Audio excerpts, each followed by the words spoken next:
بسم اللہ الرحمن الرحیم نحمدہ ونصلی ونسلم علی رسولہ الکریم۔ میں سب سے پہلے حق نیوز کی ٹیم کو مبارکباد پیش کرتا ہوں کہ انہوں نے کل عظمت مخدومہ کائنات و خلیفہ بلا فصل امن کانفرنس جو جنا کنونشن سینٹر اسلام آباد میں منعقد ہوئی، اس کی کوریج بھی کی اور پوری دنیا تک یہ پیغام جو ہے ان کے ذریعے سے پہنچا۔ اور چونکہ کل وقت کی نزاکت کے باعث علماء اور مشائخ بڑی کثیر تعداد میں تھے اور بہت سے علماء اور مشائخ جو ہیں وہ ابھی اپنے خطابات نہیں کر سکے، تو احباب کے اصرار پر حق نیوز کی ٹیم نے رابطہ کر کے یہ مناسب سمجھا کہ وہ اعلامیہ جو وہاں پیش نہیں ہو سکا وہ ہمارے ذریعے سے پوری دنیا کے احباب اور عوام الناس اور ناظرین تک پہنچ سکے۔ میں یہ سمجھتا ہوں کہ یہ ان کی حضرت سیدہ خاتون جنت جگر پارہ مصطفیٰ صلی اللہ علیہ وسلم اور خلیفہ بلا فصل حضرت سیدنا صدیق اکبر رضی اللہ تعالیٰ عنہ کے ساتھ عقیدت کا ایک بین ثبوت ہے۔ ناظرین کرام، میں تمام احباب جو اس کانفرنس میں شریک ہوئے ان کا مشکور و ممنون ہوں، جو ہماری دعوت پر دور و دراز سے بالخصوص مشائخ الزام علماء کرام تشریف لائے اور اس کانفرنس کی رونق بنے۔ بسم اللہ الرحمن الرحیم۔ میرے نہایت ہی واجب التعظیم مشائخ الزام علماء کرام سادات کرام وارثین محراب و منبر ناشرین علوم و معرفت مختلف شعبہ ہے زندگی سے تعلق رکھنے والے برادران دین و ملت، السلام علیکم ورحمۃ اللہ وبرکاتہ۔ لا تعداد درود و سلام اور ان گنت درود و سلام سید عالم ختم المرسلین نور مجسم جان کائنات رحمت للعالمین صلی اللہ علیہ وسلم کی ذات اقدس و اطہر پر کہ جن کی غلامی اور محبت کے بغیر کوئی شخص مومن ہونے کا تصور نہیں کر سکتا، اور ان گنت سلام محبت گروہ اخیار اہل بیت اطہار و صحابہ کبار رضوان اللہ تعالی علیہم اجمعین پر کہ جن کی محبت اساس ایمان ہے۔ میں سب سے پہلے اس کامیاب فقید المثال عظیم الشان کانفرنس پر خالق ارض و سماء جل و علا شانہ کے بے پایاں کرم اور لازوال لطف و عنایات پر تہ دل سے شکر گزار ہوں کہ اس کریم مالک نے اپنے کمزور بندوں پر مہربانی فرما کر اتنے کم وقت میں اتنے زیادہ علماء و مشائخ کے سائے میں ہمیں اکٹھا فرما دیا۔ میں آج کے اس تاریخی اجتماع میں ملک کے طول و عرض اور بیرون ممالک سے شرکت کرنے والے تمام شرکاء کا تحریک عظمت آل و اصحاب رسول صلی اللہ علیہ وسلم کی جانب سے تہ دل سے شکر گزار ہوں کہ انہوں نے اپنا قیمتی وقت نکال کر ہماری اس کانفرنس کو رونق بخشی۔ ناظرین و سامعین کرام، سلامتی کا حکم اسلام نے دیا ہے۔ رحمت للعالمین صلی اللہ علیہ وسلم نے مسلمانوں کو امن و سلامتی کے لیے باہمی ملاقات کے وقت خندہ پیشانی سے ملنے کا حکم ارشاد فرمایا ہے۔ ہر بلائی صدقہ ہے اور اپنے بھائی سے خندہ پیشانی سے ملاقات کرنا بھی بلائی ہے۔ امن کی تعلیمات نبی پر صلی اللہ علیہ وسلم پر نظر کرنے پر یہ بات عیاں ہو جاتی ہے کہ آپ صلی اللہ علیہ وآلہ وسلم جملہ انسانوں کے لیے بالعموم اور اہل اسلام کے لیے بالخصوص باہمی اخوت و محبت کے حوالے سے کئی طریقوں سے مختلف پیرائے میں مسلسل یہ احساس دلاتے رہے کہ اے مسلمان، اے بندہ مومن، تو امن و سلامتی کا پیکر ہے، اخوت و الفت تیری فطرت میں داخل ہے، اور صلح پسندی ہی میں تیرے ایمان اور اسلام کی حقیقت پنہا ہے۔ اگر یہ نہ ہو تو تیرے ایمان اور اسلام اور دعوی مسلمانی کی نفی جو ہے وہ لازم ہوگی۔ چنانچہ امام بخاری رحمۃ اللہ علیہ حضرت عبداللہ ابن عمر رضی اللہ تعالیٰ عنہ سے روایت کرتے ہیں کہ حضور نبی کریم صلی اللہ علیہ وسلم ارشاد فرماتے ہیں، مسلمان وہ ہے جس کی زبان اور ہاتھ سے مسلمان محفوظ رہے۔ اسلام میں حسن سلوک کا حکم ہے۔ محسن انسانیت حضور نبی کریم صلی اللہ علیہ وسلم نے معاشرے کی فضا کو پرامن اور پرکیف بنانے کے لیے ہر بیگانے اور یگانے کے ساتھ حسن سلوک کا درس دیا ہے۔ اس سلسلے میں قرآن کریم کی یہ واضح ہدایت موجود ہے کہ لوگوں سے اچھی بات کرو، لوگوں سے اچھی بات کہنا، اچھائی سے پیش آنا، یہ انسانیت کا فرض ہے۔ جس کسی میں دین و مذہب کی کوئی تخصیص نہیں، فرمایا جو رحم نہیں کرتا اس پر رحم نہیں کیا جاتا۔ جامع ترمذی میں حضرت عبداللہ بن عمر رضی اللہ عنہ سے روایت ہے کہ حضور نبی کریم صلی اللہ علیہ وسلم نے ارشاد فرمایا کہ تم زمین والوں پر رحم کرو، آسمان والا تم پر رحم کرے گا۔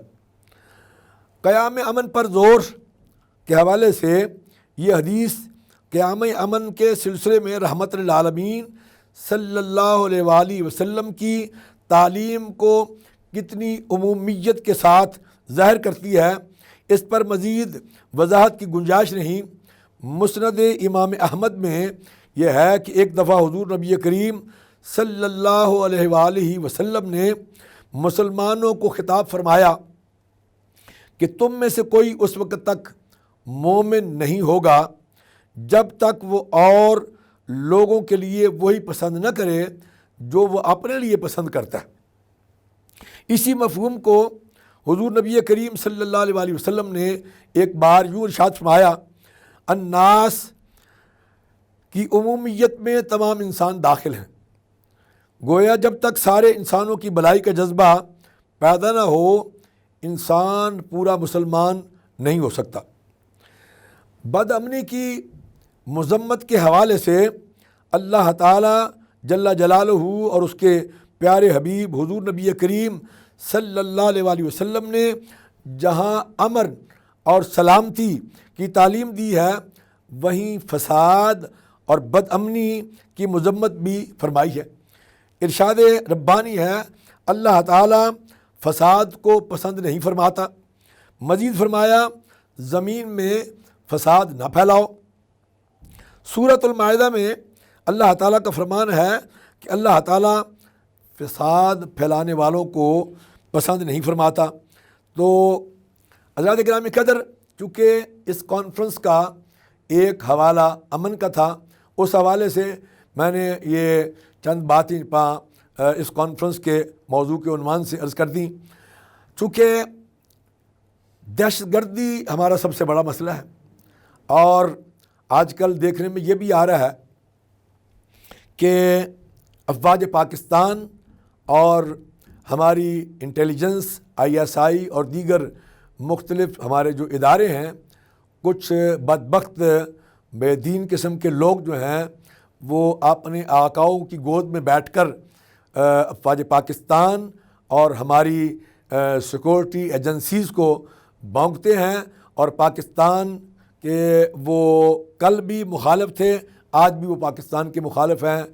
اور اگر وہ علماء جو آج پاکستان کے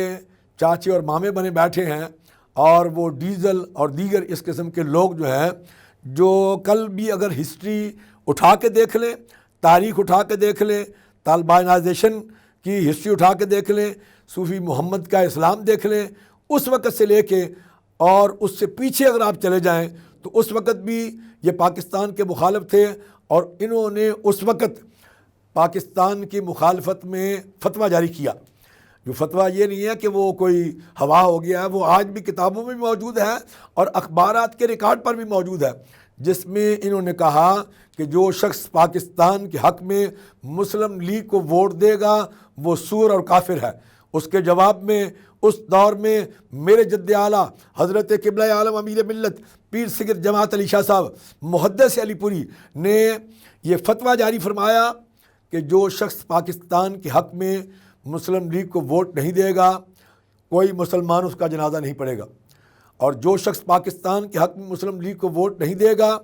اس شخص کو مسلمانوں کے قبرستان میں دفن نہیں کیا جائے گا، اور جو شخص پاکستان کے حق میں مسلم لیگ کو ووٹ نہیں دے گا اس کا سوشل بائیکاٹ کیا جائے گا۔ ہمارے اسلام آباد جو فیصل مسجد ہے، اس کے نیچے جو یونیورسٹی ہے اسلامک یونیورسٹی، اس کے چانسلر ڈاکٹر غالب اشرف صاحب ان کا نام ہے، تو انہوں نے 1978 کی کانفرنس میں یہ بات کہی کہ وہ فتویٰ ہمارے گھروں میں آج بھی موجود ہے، اور ہم اس وقت نوجوان تھے اور کالج کے اسٹوڈنٹ تھے جب امیر ملت کا یہ فتویٰ جو ہے وہ جاری ہوا، اور انہوں نے یہ بات کانفرنس کے موقع پر یہ بتائی کہ 472 سجادگان نے، پورے پاکستان کے 472 آستانوں کے مشائخ نے اس فتوے پر سائن کیے، اور وہ فتویٰ جو ہے وہ چھپ کر پورے ملک میں جو ہے وہ تقسیم ہوا، اور ان کا کہنا تھا وہ فتویٰ آج بھی ہمارے گھر میں موجود ہے۔ تو یہ میں عرض کرنا چاہتا ہوں کہ جو کل بھی پاکستان کے مخالف تھے وہ آج بھی پاکستان کے مخالف ہیں، اور وہ کس طرح سے یہ کہہ رہے ہیں کہ ہم پاکستان کے مخلص ہیں، چونکہ یہ طالبانائزیشن کو اگر دیکھیں آپ اٹھا کے صوفی محمد کے اسلام کو دیکھیں تو آپ کو پتہ چلے گا الحمدللہ اس وقت بھی حضرت امیر ملت کے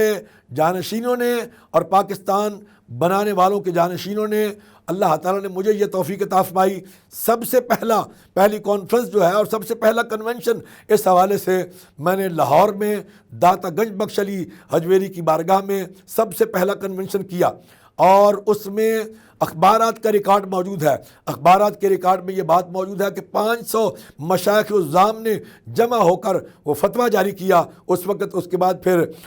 حضرت مولانا فضل کریم صاحب جو فیصل آباد والے ہیں، انہوں نے یہاں جناح کنونشن سینٹر میں دوسرا پروگرام کیا، اور اس کے بعد پھر حکومت پاکستان کی طرف سے ایک پروگرام ہوا، اور اس کے بعد الحمدللہ پورے پاکستان میں 80 کے قریب پروگرام جو ہے اس حوالے سے ہوئے، اور سوات آپریشن جو ہے وہ کامیابی سے ہمکنار ہوا۔ ہمارے ادارے جو ہیں انہوں نے جو قربانیاں دی ہیں، اور ہماری فوج نے جو قربانیاں دی ہیں اس حوالے سے، دہشت گردی کے حوالے سے اور پاکستان کی سالمیت اور استحکام کے حوالے سے، وہ سنہری حروف میں لکھے جائیں گے، اور ان کو قوم جو ہے وہ کبھی بھی فراموش نہیں کر سکتی۔ جو بے دین لوگ ہیں اور جو بدبخت ہیں وہ کل بھی بھونکتے رہے ہیں، وہ آج بھی بھونکیں گے، ہمیں ان سے کوئی غرض نہیں ہے۔ ہم اپنے اداروں اور بالخصوص افواج پاکستان جو ایک ایسا ادارہ ہے جس سے ملک کی سالمیت اور ملک کا استحکام جو ہے وہ وابستہ ہے، اور میں آپ کو یہ بھی یہاں عرض کر دوں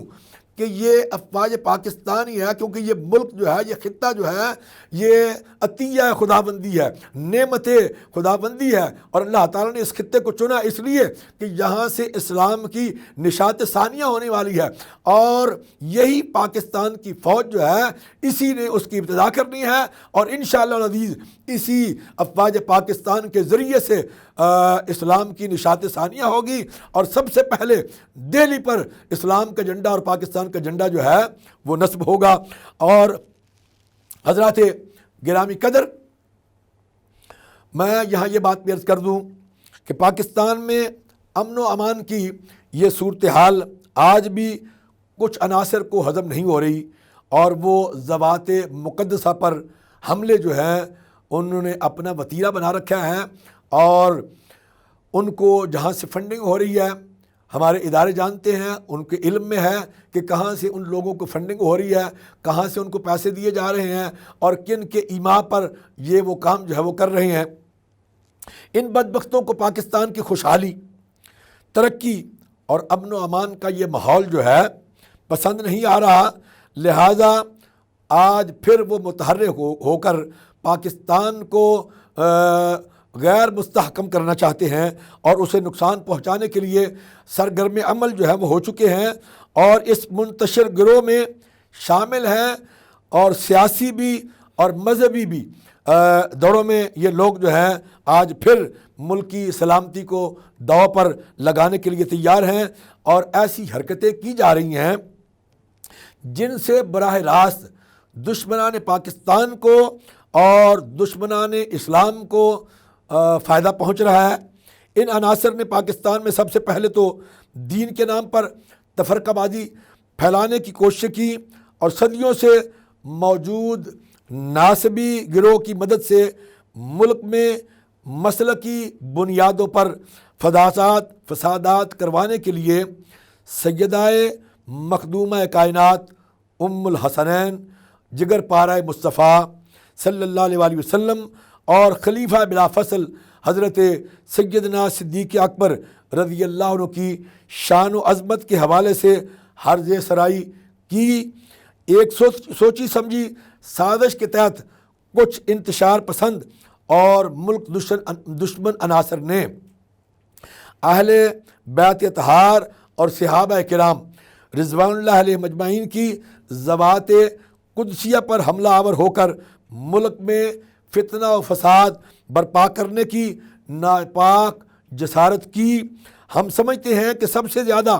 تشویشناک، شرمناک اور باعث صد ملامت یہی فرقہ وارانہ بنیاد پر گنڈا گردی ہے۔ مذہبی رہنماؤں کو تو امن و آتشی، محبت و مودت کا نقیب ہونا چاہیے۔ ملک کو امن و سکون کا گہوارہ بنانے کے لیے عوام کی تربیت کرنا ان کا مذہبی فریضہ ہے اور منصبی فریضہ ہے، مگر کتنے دکھ کی بات ہے کہ مذہب کے نام پر دہشت گردی، قتل و غارت گری کا بازار پھر سے گرم کرنے کی کوششیں کی جا رہی ہیں، اور دینگا مشتی اور کشت و خون کی ان کاوشوں نے دور جاہلیت کی منافقت اور لڑائیوں کی تاریخ پھر سے دہرا دی ہے، اور آج ہماری نوجوان نسل جو ہے ان کو بے راہ کر دیا گیا ہے، اور اس حوالے سے نوجوان نسل جو ہے وہ منتشر ہو چکی ہے۔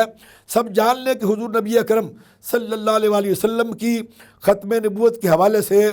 ہم کسی بھی قسم کی خفیہ یا علانیہ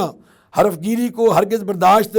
نہیں کریں گے، اور اس حوالے سے جو کوششیں ہو رہی ہیں ہم کبھی بھی نہ پہلے ہم نے کبھی اس پر کمپرومائز کی ہے، نہ آئندہ کبھی کمپرومائز کریں گے۔ الحمدللہ 1974 میں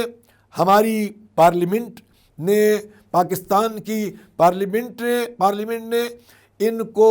مرزائیوں کو غیر مسلم اقلیت قرار دیا، اور اس پر سب پارلیمنٹ کے احباب جو ہیں وہ متفق تھے۔ اس فیصلے کے بعد انہوں نے باہر کے ملکوں میں اپنے مراکز جو ہے وہ قائم کر لیے، اور وہاں انہوں نے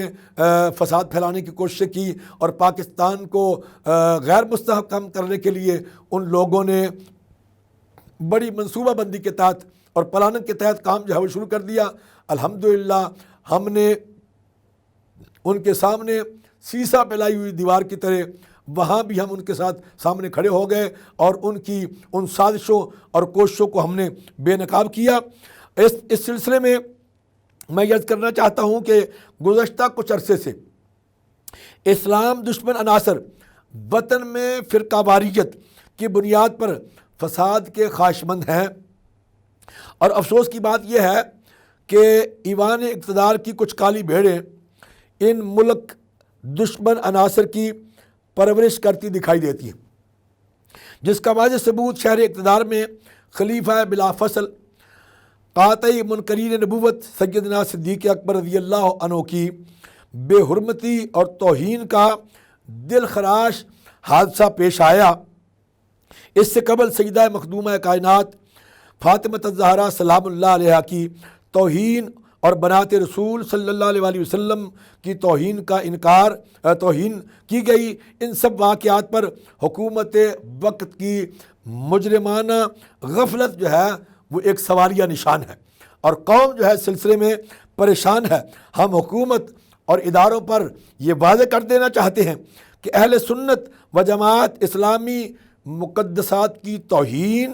اور گستاخی کو ملک دشمنی پر محمول کرتے ہیں۔ ہمارے نزدیک اہل بیت اطہار اور امہات المومنین اور صحابہ کرام رضی اللہ عنہم کی عزت و احترام اور ناموس کا تحفظ شعائر اہل سنت میں داخل ہے۔ ان مقدسات سے عقیدت ہمارے عقائد کی اساس ہے، یہی اساس ہماری امن پسندی کی علامت ہے۔ آیت تطہیر کے مصداق اہل بیت اطہار علیہم الرضوان کی شان میں تنقیص اور صحابہ کرام رضی اللہ عنہ کی شان میں اعلانیہ گستاخی اور بے ادبی کو نظریہ اہل سنت پر براہ راست حملہ تصور کیا جائے گا۔ ہم سمجھتے ہیں کہ تاریخی واقعات کے اظہار کا یہ مطلب ہرگز نہیں کہ ان مقدس ہستیوں کی توہین اور سب و شتم کو فروغ دیا جائے اور وطن عزیز کی سالمیت کو فروخت کر دیا جائے۔ فساد سے بچنے کا اسلام میں حکم ہے۔ یاد رکھیں، حضور نبی کریم صلی اللہ علیہ وآلہ وسلم نے اپنے پیغامات میں امن و سلامتی کا باعث بننے والے کاموں کا ہمیں حکم دیا ہے، اور ان امور سے منع فرمایا ہے جو معاشرے میں بد امنی، افراتفری، فساد کا موجب ہو۔ چنانچہ کتب احادیث میں سچائی، دیانت و امانت، عفت و پاک بازی، شرم و حیا، رحم و کرم، عدل و انصاف، عفو و درگزر، حلم و بردباری، تواضع و خاکساری،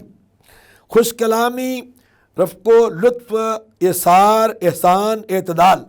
اور میانہ روی کے فضائل بیان ہوئے ہیں۔ بلا شبہ ان تعلیمات پر عمل پیرا ہونے سے دنیا امن کا گہوارہ بن سکتی ہے۔ معزز ناظرین کرام، ان گمبھیر حالات میں جب کہ قومی، ملی، ملکی اور معاشرتی سطح پر جس زاویے سے بھی نظر ڈالی جائے، ہر پہلو داغ اور ہر گوشہ تاریک سے تاریک دکھائی دے رہا ہے، روشنی، امید اور ہدایت کی کرن صرف اور صرف پیغمبر امن حضور نبی کریم صلی اللہ علیہ وآلہ وسلم کے نورانی ارشادات سے ہی میسر آ سکتی ہے۔ امن و سکون اور اطمینان کی خیرات صاحب خلق عظیم، محسن انسانیت حضور نبی کریم صلی اللہ علیہ وآلہ وسلم کے دامان رحمت میں پناہ لینے اور ان کی بارگاہ قدس میں رہنمائی لینے میں ہی مضمر ہے، جنہوں نے اپنی بعثت کا مقصد ہی اخلاق حسنہ کا فروغ قرار دیتے ہوئے ارشاد فرمایا، بعثت لأتمم مکارم الاخلاق۔ ہاں، وہی مصلح اعظم حضور نبی کریم صلی اللہ علیہ وآلہ وسلم جو بغض، حسد، نفرتوں اور اخلاقی پستیوں کا خاتمہ کر کے بھائی چارے اور محبتوں کی فضا پیدا کرنے کی تلقین فرماتے ہیں۔ وہ رحمت للعالمین صلی اللہ علیہ وآلہ وسلم جنہوں نے معاشرے کی فضا کو پرامن بنانے کے لیے ہر بیگانے اور ہر یگانے کے ساتھ حسن سلوک اور مہربانی کا درس دیا۔ اللہ تعالی ہمیں حضور نبی کریم صلی اللہ علیہ وآلہ وسلم کی سیرت طیبہ پر عمل پیرا ہونے کی توفیق عطا فرمائے، اور حضور صلی اللہ علیہ وآلہ وسلم کے نالین مبارک کے تقدس سے امت مسلمہ کو اتحاد، یگانگت سے مالا مال فرمائے، اور عالم اسلام بالخصوص پاکستان کو امن و سکون کا گہوارہ بنائے۔ حضرات ناظرین و سامعین کرام، اسلام وہ دین ہے جس کے سائے تلے امن عالم کا خواب حقیقت کے روپ میں نمودار ہو سکتا ہے۔ اور امام الانبیاء خاتم المرسلین حضور نبی کریم صلی اللہ علیہ وآلہ وسلم کی ہی وہ ذات گرامی ہے جن کی تعلیمات رنگ و نسل کے اختلاف اور لسانی جغرافیائی امتیازات کے بغیر اہل عالم کو امن کی چادر مہیا کر سکتی ہے۔ بلا شبہ اقوام متحدہ کے منشور میں انسانی جان و مال کے تحفظ اور فساد فی الارض کو روکنے کے لیے جو بھی مثبت نکات درج ہیں وہ سب تعلیمات مصطفی صلی اللہ علیہ وآلہ وسلم سے مستعار لیے گئے ہیں۔ یہ الگ بات ہے کہ اب یہ ادارہ اپنے بنیادی مقاصد سے ہٹ کر صہیونی اور طاغوتی طاقتوں کے مفادات کا ٹھیکیدار اور اعلی کار بن چکا ہے اور امن قائم کرنے کی بجائے فساد فی الارض کا سبب بن رہا ہے۔ امن عالم کی ٹھیکیدار اقوام اب دوہرے معیارات رکھتی ہیں۔ کویت میں انسانی حقوق کی خلاف ورزی پر سر تڑپ کر رہ جانے والی طاقتوں کو اور قوتوں کو کشمیر میں ہونے والے کئی سالوں سے فسادات دکھائی نہیں دیتے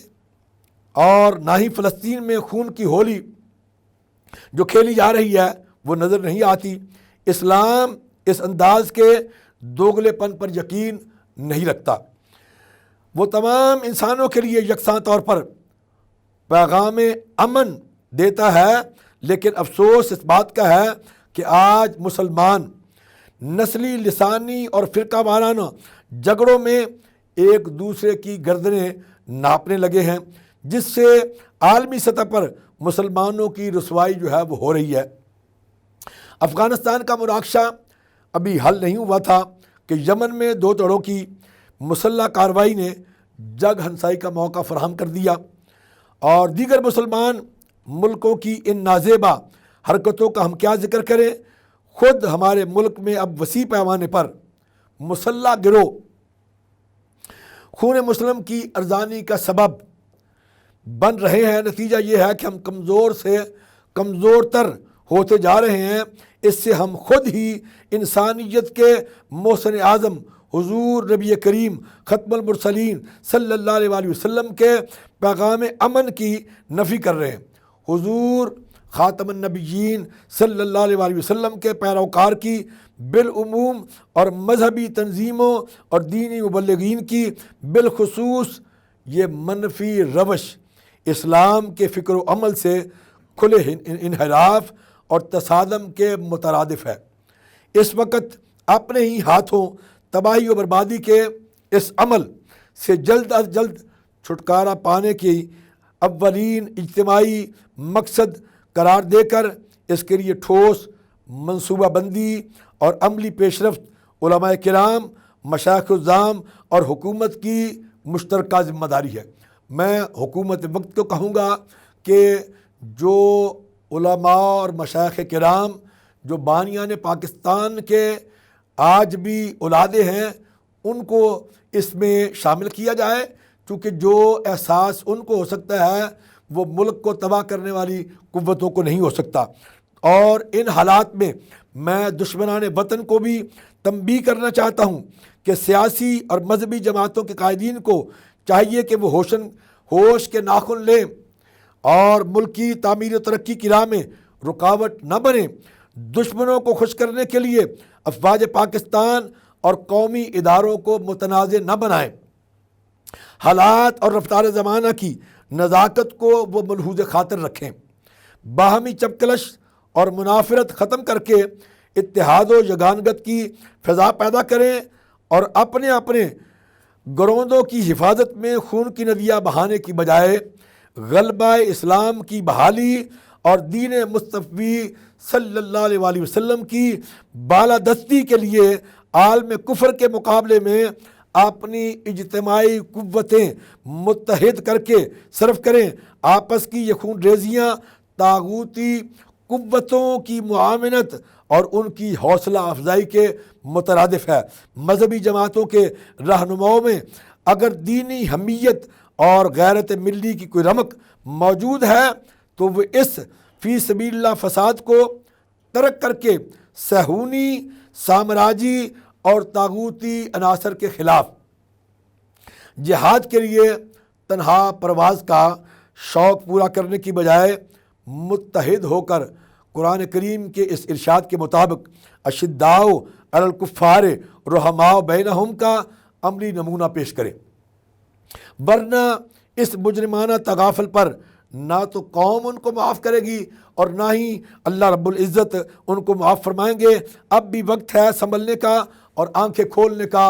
وگرنہ تمہاری داستان تک نہ ہوگی، داستانوں میں نہ سمجھو گے تو مٹ جاؤ گے۔ اے ناداں مسلمانوں، نہ سمجھو گے تو مٹ جاؤ گے، اے ناداں مسلمانوں، تمہاری داستان تک بھی نہ ہوگی، داستانوں میں۔ الحمدللہ تحریک عظمت آل و اصحاب رسول صلی اللہ علیہ وآلہ وسلم اس بات کا برملا اظہار کرتی ہے کہ ہم پاکستان بنانے والے علماء و مشائخ کی اولادیں ہیں۔ ہم اس وطن کی کسی صورت میں اجڑنے نہیں دیں گے، اور جو بھی فتنہ اور شر کا پروردہ میرے وطن کے امن کو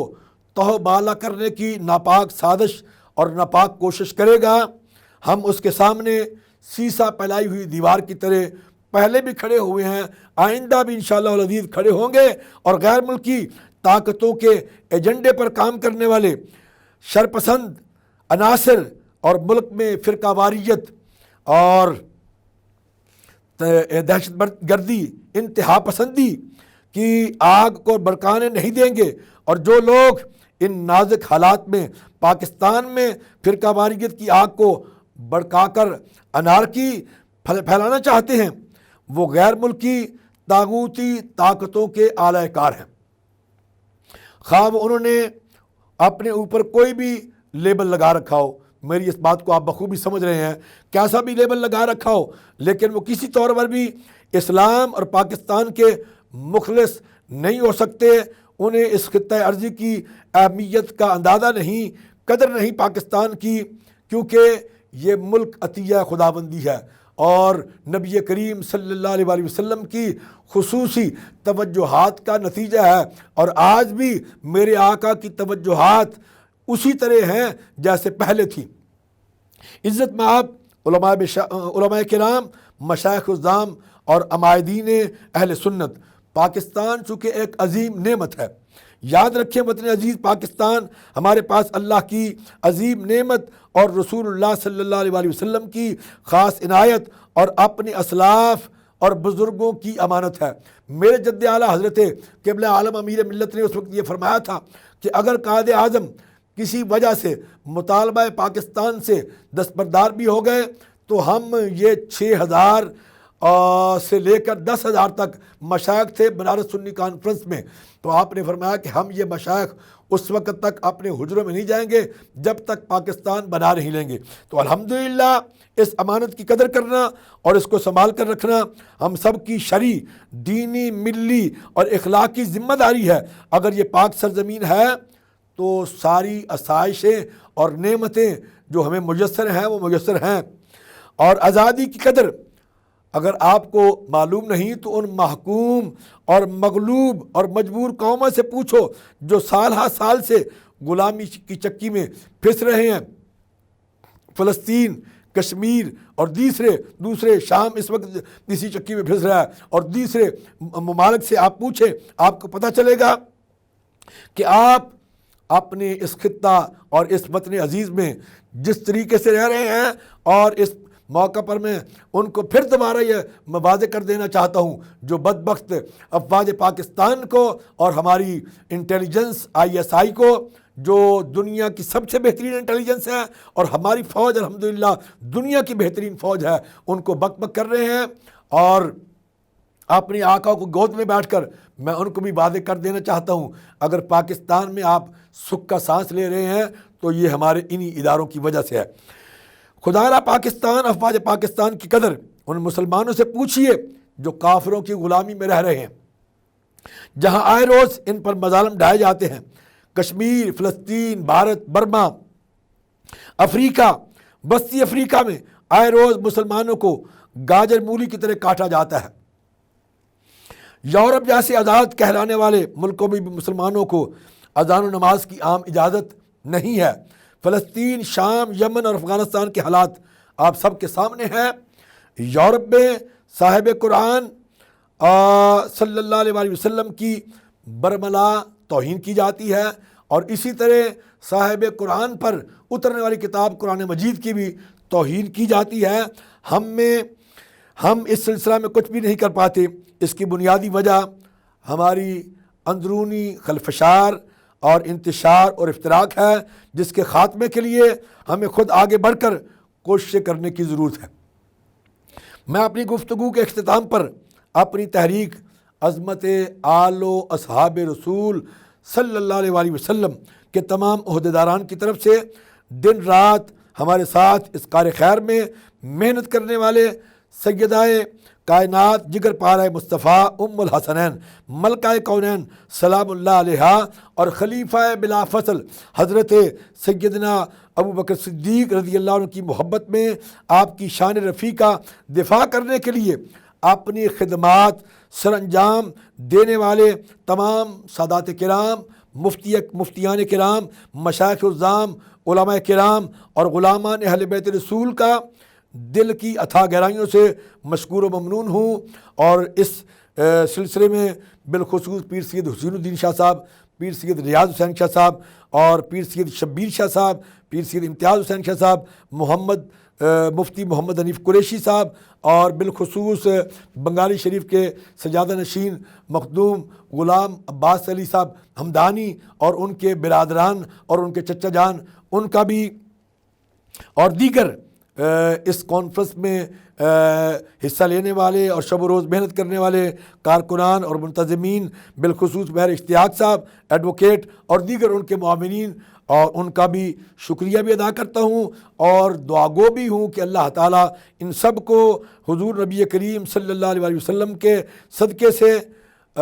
برکت عطا فرمائے، اور سیدہ بی بی پاک اور حضرت سیدنا صدیق اکبر کے توسل اور تصدق سے اللہ تعالیٰ ان کو برکت عطا فرمائے۔ وآخر دعوانا الحمدللہ رب العالمین۔